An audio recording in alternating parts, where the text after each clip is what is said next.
Hello, chào tất cả mọi người, đó là channel của Cam siêu nha mọi người. mong mọi người ủng hộ. Đây là một like và đăng ký kênh nha. Hôm nay làm clip hạt tặng cho tất cả mọi người một bài. Đừng vì mà khóc, Mong mọi người lắng nghe nhé.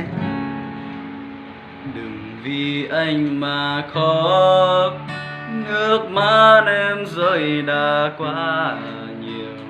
Đừng vì buồn phải cách xa nhau thì duyên ta chẳng lâu. Nhìn em khóc trong lòng anh đau, tại sao em yêu anh yêu điên cuồng, dấu yêu thương vào tim, mỉm cười để nói sẽ câu rằng ta chia tay. Đừng vì anh mà khóc, vỡ nát trong em đã quá nhiều. Đừng vì buồn phải cách xa nhau thì duyên ta chẳng lâu.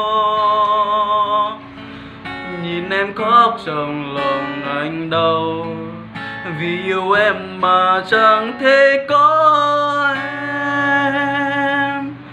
Dấu yêu thương vào tim, mỉm cười để nói sẽ câu rằng ta chia tay.